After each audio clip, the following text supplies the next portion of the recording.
the Azzurri Nations League, guys. Tomorrow, we're recording this Wednesday night. Tomorrow, Thursday, Italy plays against Germany at the San Siro.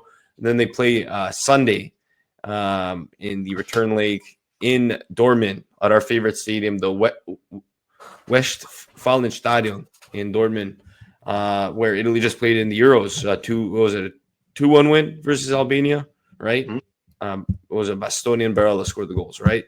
After that DiMarco disaster. Embarrassing start. But guys, I actually found this out today. Whoever wins between these two is also going to host the Nations League finals come June. Oh, that I did not know. That's interesting. Yeah. And so it's either the Nations League finals are either going to be in Munich or in Torino. So I feel like this is another incentive. We already knew about the fact that whoever wins is going to play two less games in qualifying for the World Cup. They're going to have one less opponent to go through. Yeah. Obviously, you get you advance to semifinals and finals in the Nations League, and then apparently you get to host it. So it's extra incentive, and it's going to be interesting. To see how much the players put effort into this versus how much the FIGC is poking the players and saying, "Hey, look, let's win this so we can make more money."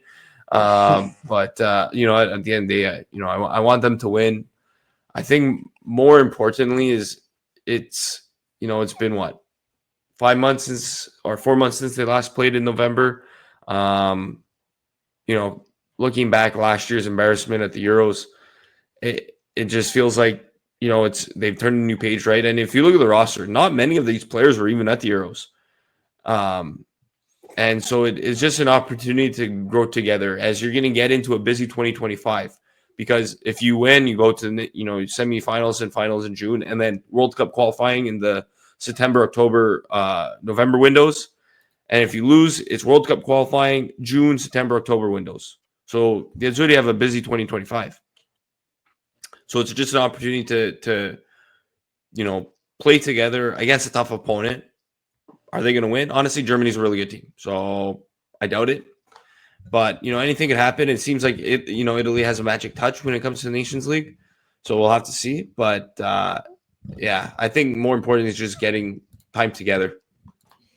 I just also have a bit of worry because you don't have an Ategi in this game, right? Yeah, that's the big one in my eyes that kind of hurts a bit that you don't have probably our most our most informed striker, organic striker, he's the one that should be actually. Hold on, number 9. Yeah, he's a true number 9. Hold on, I'm looking at I forgot to pull my bad, folks. I forgot to pull up the roster. Azzurri call-ups. I know Maldini got a call-up, but I doubt he gets any play. Yeah, Lorenzo Luca, Keane. Yeah, Keane might see some play. Besides now that Hategi's injured, Keane is definitely going to see play. Mm-hmm. I think honestly speaking, Spalletti's going to have to dig deep with these guys, especially against a team like Germany. You have to you have to hope that they show a bit of that wanting to win integrity. Here we go. I have the list finally. Honestly, I wouldn't be surprised if he starts Raspadori, and I don't want him to in a way, but I wouldn't be surprised if he probably starts Raspadori and then puts in Keane, or does vice versa, starts Keane, put in Raspadori. Our midfield and our defense is gonna have to come up big. That's what it's gonna come down to. It's gonna be the battle of the midfield. If Napoli, wow, I'm taking too much of because I was talking about Raspadori and my brain went automatically to Napoli, but if Italy can win that battle in the mid, we should be fine. Because I know the not having Retegui, DiMarco not being there, being absent and stuff, it's going to be tough because those are some key players in key positions that I think, honestly speaking, have shown a brighter future for Italy than they have in previous years. Where it's now it seems to be we've identified a core for the future for maybe the next 2 major international competitions at minimum, Mm-hmm. So that's what kind of irks me about this game, this upcoming games, because if things let's say they have a poor performance versus versus Germany. Like I don't want them to think or believe that it's because they weren't good enough. It's because, like a lot of pieces were missing in my eyes, so. Yeah, and again, I saw some of the predicted lineups and stuff, and I think Keane and Raspadori might play it together if it be in a front two, or Raspadori just a bit behind, kind of that segunda punta there. But Keane, with Reteghi's injury and now sending them home, and I listened to what Spalletti had to say in his press conference, earlier, and he said he wasn't gonna, they sent obviously Reteghi home, and he didn't call anybody up, to automatically replace him. He wants to kind of see how things go, and if he needs, another true nine, I heard he was going to look at Roberto Piccoli, the striker, and if he needs more of like again segunda punta, kind of that playmaker behind the striker, he was looking at Baldanzi. So because there's injuries, not only at Reteghi, I heard Zaccani was having a bit of an issue, Cambiaso was having a bit of an issue, so he brought in Bellanova, that I saw as well. He got the call to come in. Apparently he should arrive tomorrow, but there was even talks I saw on some of these pages on Twitter, these Azzurri pages on Twitter, the young forward Koleosho there. Again, I'm not too familiar with him in everything. I know he plays out in England in Burnley, but he's an interesting profile as well. So listen, it's going to be tough. No, don't get us wrong. Germany is obviously a top opponent. We always seem to have some sort of entertaining game and some memories playing Germany in the past. Let's hope for that to happen again in these next two matches. But listen, I put faith in our midfield, like you said, Johnny. And again, we always say games are won and lost in the midfield. And again, I put faith in the players that we have there. If it be Barella, Tonali. I know Rovella's in there. Ricci's been playing very well. Even Rovella's has been playing good. So, these are guys that can come up and really dominate play in the midfield. And Fratesi as well. I think Fratesi's under Spalletti. I think Fratesi's the top goal scorer, if I'm not mistaken, under Spalletti for the Azzurri. So yeah, I think so. It's like 6-7 goals. Like this guy seems to be like a man on form when playing for the Azzurri under Spalletti. So that helps as well. Obviously between the pipes, I think we're pretty we're pretty good with Donnarumma, and defensively, again, the formations that I've been seeing, if it be the 3-5-2 or a 3-5-1-1, if you want to say it that way, but it seems to be what Spalletti wants to go with, and it's gonna hurt a bit, I think, on the wing play if without Di Marco and if Cambiaso is not good enough to go, that's going to hurt, because again, seeing them live at the Olympico back in October, like those guys, they don't stop. They get involved very much on the offensive play, and they track back well, very, very well also. So it's that I think is going to be another big loss besides the Reteghi loss. But again, if this is a moment for Keane, this is a moment for him, and he's been again another guy on form, another forward on form. He's up there in the Capo Cannoniere race, right? So scoring some big goals for Fiorentina, not only in the league, if it be in Conference League as well. So I'm excited for him to get his another shot against a big team. And if he has to throw up a guy like Lorenzo Luca, who, again, even him, he's had a decent campaign so far this season. It's nothing to really brag about, but he can maybe get some minutes. So we'll see. I think they need to start hot, and for me, these are must wins. Like if they want to progress, if they want to have these incentives go their way, and really again face quality opponents and make a statement, these games against Germany, and if they advance, whoever they play next are huge. But I think also defensively, like you said, Johnny, is another good point. I think obviously having Bastoni back there, Calafiori is back. I don't think he was there in November, if I'm not mistaken. in the November call-up. I think he might have been injured or whatnot, but having him back there is huge. If it be Di Lorenzo, if it be Buongiorno, if it be whoever else back there, I think it's strong personally. So yeah, that's kind of how I see it. And some new faces too, right? I know Nick has on the ticker down there, the whole squad that he put up. I think it's Casade and Ruggeri from Atalanta, first call-ups to national. Cumucho, no?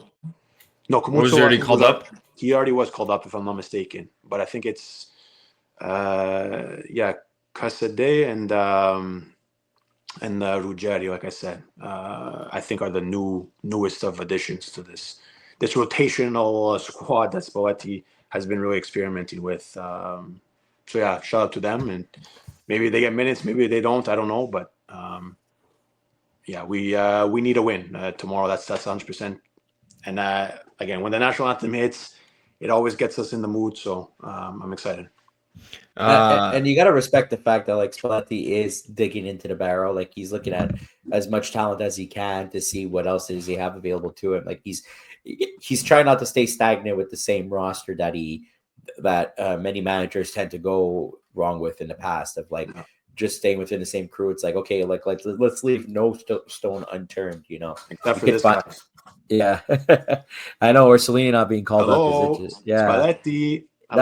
That one is a bit knock. weird for me. It must be he must have something on Spalletti that Spalletti doesn't like, but it remains to be seen. But one thing I want to bring up actually before go before you say that, the one thing I don't know, the Orsolini non-call again. We've said it in the past many times. We're not going to beat a dead horse, but personally, I think he could fit in, but I don't think Spalletti thinks he could fit into how he wants to play in the formation that he's going to set up. Orsolini is not really, he's not really a striker or really a second striker. He's more of a winger. I think. I know he probably can play maybe across, but I don't see why he can't put him in that maybe segunda punta type of play off of if it be at a Teggy or whoever it be, but. That's the only thing I can think of because it makes no sense. It's what 3-4 seasons in a row that he has double digits in goals. What else does the guy need to do? He helps lead Bologna to Champions League last season. He has them currently helping them in the race to top four. Currently in fourth, like Nick said earlier, ahead of Juventus and company. What else does the guy need to do? Again, maybe people are digging into the celebration that I keep on doing on air for the listeners that are not obviously seeing it, they're listening to it, but the knock on the camera that he did, maybe directed towards Spalletti, but maybe he doesn't fit. Maybe he in Spalletti's mind he doesn't fit. Like I said, the shape and the formation and the way he wants to play, which again is a shame because. Does a guy like Politano fit? Does a guy like Zaccagni really ultimately fit if he's playing this formation? I don't know. Exactly. If it's a winger thing, like Politano's already defeated from the argument because Politano was naturally a pure winger. Exactly. So if it's a winger issue, then you're clearly calling up Politano and he just plays wing. So what are you going to do from there? Yeah. So again, we don't know. Obviously, things maybe I don't know. It's just one of these things. But we hope to see him soon if things continue to go well in a national team call-up list. But for now, again, it's still at home in Bologna for Orsolini.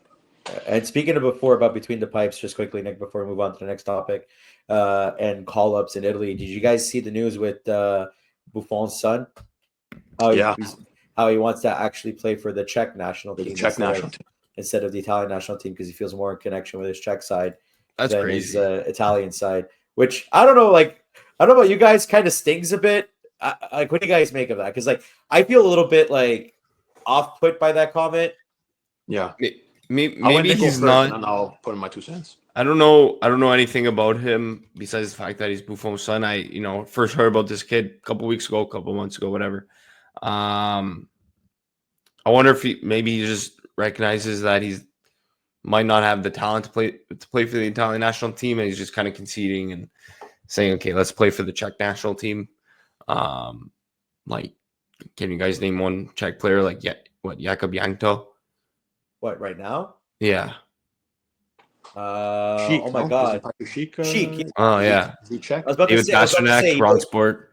Yeah, but I was about to say he played for Roma, Sheik, and Sheik actually always seems to have a good Euro competition. Like Cameroon. every event that he plays in, he just international event, like he just shows up for Czech Republic. Oh, sorry, Czechia now. You know what I'm saying? Like it's I don't know. It's I guess like he feels more at ease with that. I guess so. It just it's just a bit off-putting to see a Buffon with a different jersey is what I'm just gonna. Yeah, You know what I mean? I Yeah, think. I mean, I think it's a lot of pressure, right? Obviously, Oh, that too. that That last too. name ultimately, no matter if he's amazing or if he sucks, it's huge pressure, right? So that's where I kind of maybe see it. Again, he got minutes under Pippo Inzaghi's Pisa, right? Not too long ago, and he's kind of getting into the mix over there. So ultimately, is he of quality, like Nick is saying, and like we kind of can maybe agree on. I don't, maybe not. I don't know. And again, for me, it's the pressure thing. That last name holds a lot of weight in Calcio, right? Especially among the Azzurri fans. If Buffon's son doesn't perform for the Azzurri like his father did, year in, year out, tournament in, tournament out, he making also plays a saves. different position. He He's a forward. does. He does, which is fine. But time and time again, Gigi Buffon played at a high level for the Azzurri. Forget what he did in the clubs. That's fine. He had a obviously a great career. But for the national team, he was our Superman, right? So if his son is not burying the goals like his father was able to save us time and time again, that's going to be all over the papers. That's going to break this kid's confidence. It's gonna ruin him. I personally think. But again, I it think does that's a suck. fair. It does sting to not see another Buffon in a Azzurri blue. But I guess it's going to be what it's going to be. I don't know if they officially called them up, or they will maybe No, eventually in the future, right? he played for the Czech U18 team. Yeah, So so he hasn't gone to the senior call up yet. So maybe there's still time for this kid to change his mind and say, okay, Ma, I love you, but I'm going to Daddy's side, right? So we'll see what happens. it's also possible that the Italian Federation just never invited him for any of the youth levels, and then the Czech Possible. Federation is just like, "Hey, come play with us." I It mean, we happens see this all all the the time. Yeah. Look, Canadian national team, they take advantage of those players. There was two players that were made transfers to Canada recently. Promised David and I think is it Daniel Jebison? I think I have that name screwed up. I'll confirm that after. Who grew up through I think the English ranks, and then they're not getting the minutes with the English national team. They switched to Canada. Something Fikayo Tomori should have done, but that's too late now. But yeah, no, it's interesting the politics with international football because the rules are pretty lenient up until your first game. So yeah. Let's see what happens. Again, what is he? Is he 18? I He's think 17. 17, right? I think he's going to be 18 this year. So listen, there's still some time, I guess, but who knows? If that's what he wants to do, that's his decision, and he'll make that decision and live with it. But I guess just as selfish Azzurri fans, we'd like to see another Buffon in like I said in Azzurri blue. Like just seeing Maldini again in an Azzurri shirt is obviously nowhere near his father, which is so hard to replicate, especially if your father was a legend in any sport. We're speaking about Calcio tonight, but in any sport, if it be NFL, NHL, MLB, NBA, whatever it is. But it's nice when you see the next generation try to maybe hold the torch and maybe one day pass the torch on. But maybe it's not to be for Buffon's son, and again, it is what it is. Yeah, but it's just gonna suck because it's only gonna be the casuals that are gonna basically eat those players alive. Like the diehard fans are gonna know, like, okay, this guy is not like his father, and obviously different roles is different things too. But like, Yeah, like it's rare that like a player is either better than their parents were. More often than not, it's like they tend to be a little bit worse. I think the only ones I can ever think of I've ever seen any player in any sport become like their kids better than their father was basically like, let's say like in the NHL, like Jake DeBrusk is way better than his father, Louis DeBrusk, but Louis DeBrusk was a goon. Max Domi was better than his father, Ty Domi, but Ty Domi was a goon.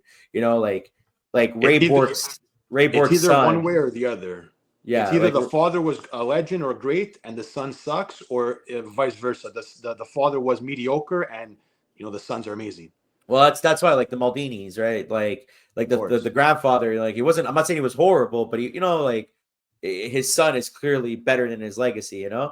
Yeah. Like Paolo definitely has the way better legacy. I'm not saying that Cesare's legacy. Yeah, it's significant. You know why you want another one? The Mannings, right? Archie Manning sucked.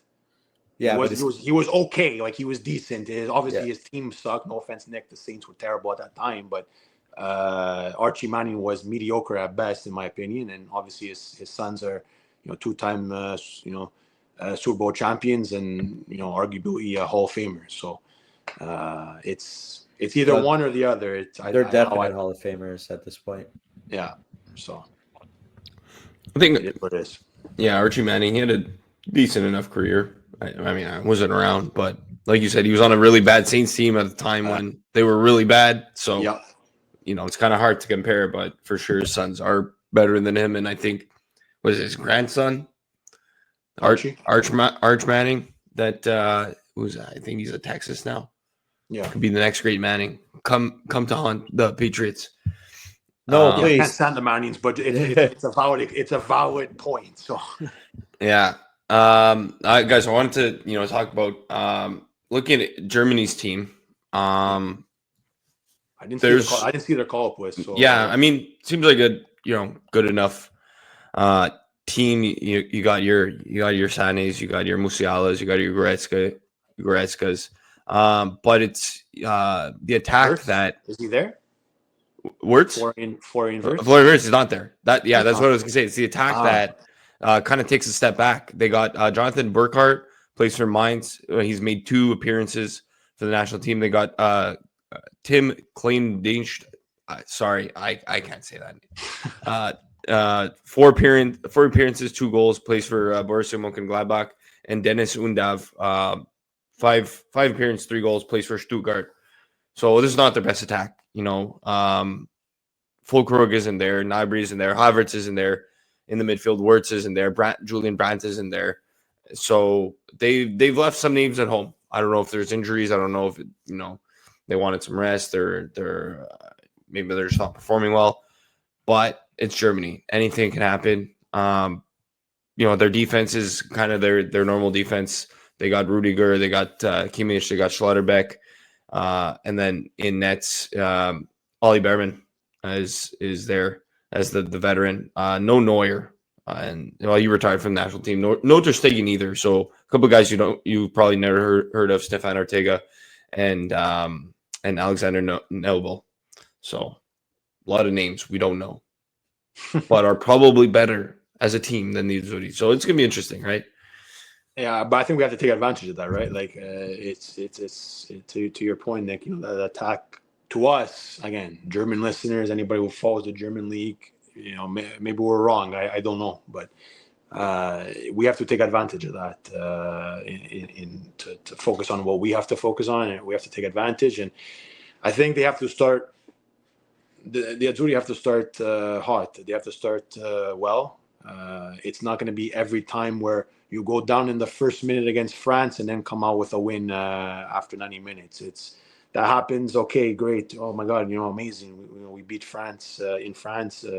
After going down in like the first minute or so, that's not always going to happen. So they can't get behind the 8 ball to open the match. I hope that we can score early and kind of dictate the tempo, dictate play.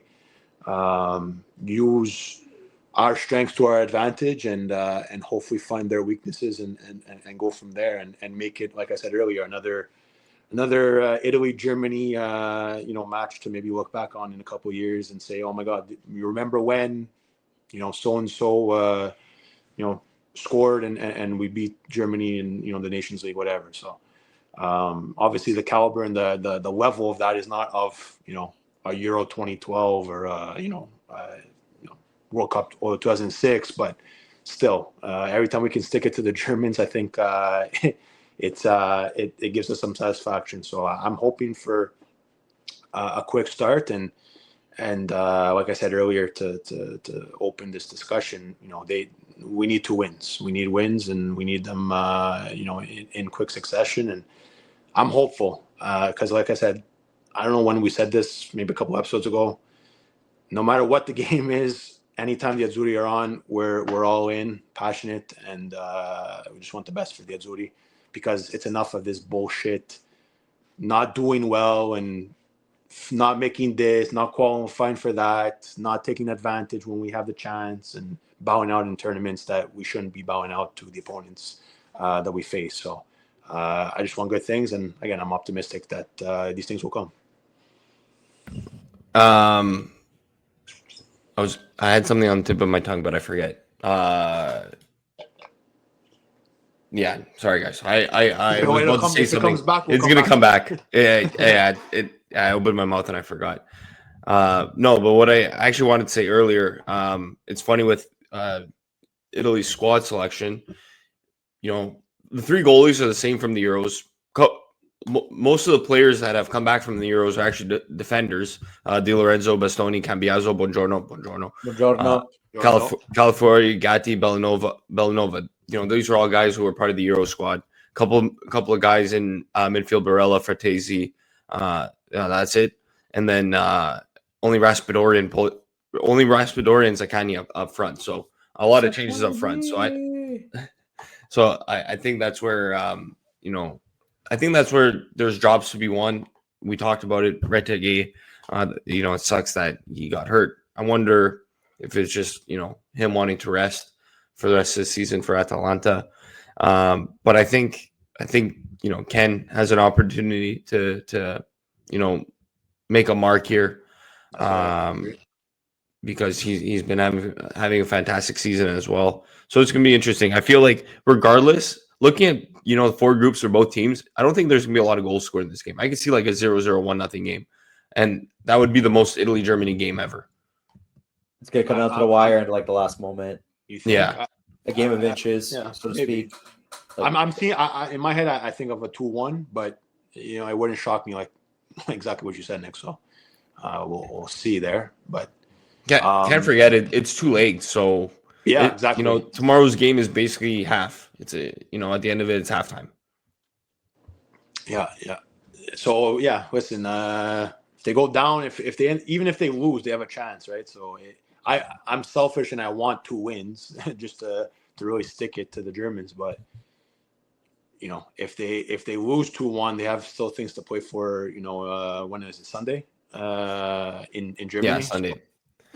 It's not all over after 1 match is what our point is. Yeah, I say 0-0 through 180 minutes. Goes into extra time. There's a corner.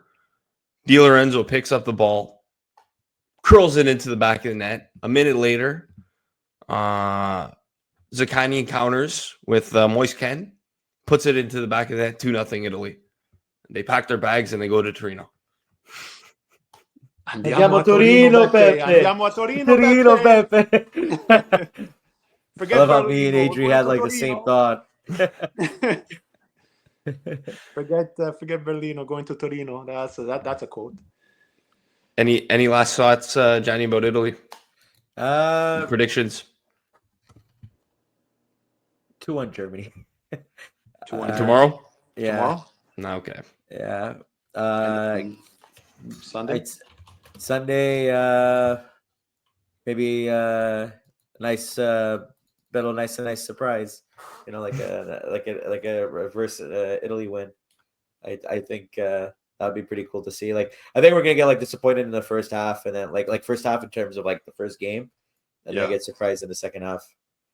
I mean, that'd be pretty cool if it is, but I'm not saying it's guaranteed to happen.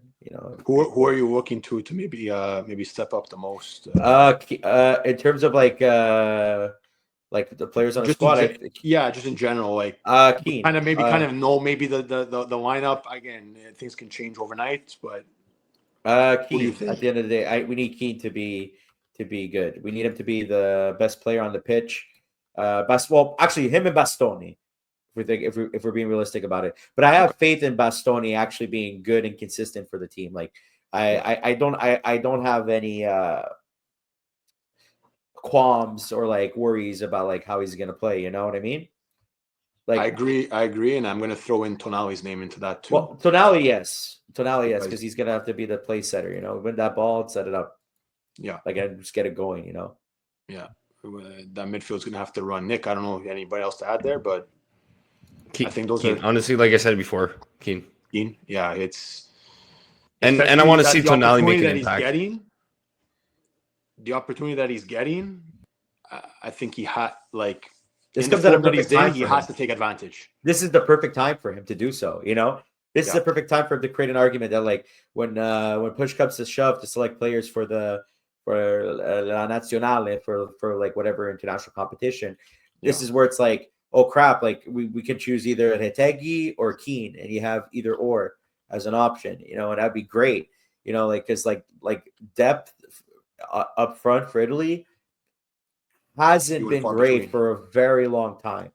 Yeah. So having a nice 1-2 punch, if Spalletti's going to go with the sole striker type of formation, like the 3-5-1-1 type of formation, then this is the perfect time for both Retegui and Keane, especially Keane right now for this game, to make an argument for themselves. Yeah, no, I agree. So I think we mentioned Keane, Bastoni, Tonali. I think those are going to have to be our pillars in terms of at each position group to kind of lead the way and have the most maybe to prove and the most on their shoulders to help Italy advance past Germany. Guys, maybe let us know who maybe you can add to that list of players, but that's kind of how or where our minds are at for this matchup against Germany. Nick, I don't know who do they if Italy does advance, who would they end up playing in what matchup? Because I didn't really see, to be honest. I don't know if you guys know. Winner of Denmark and Portugal. Denmark, Portugal. Okay. So another tough test if things go the way they should. So let's go Danes. Get through this. Maybe we could have a matchup of what could have been the Euro 2020 final, Italy Denmark.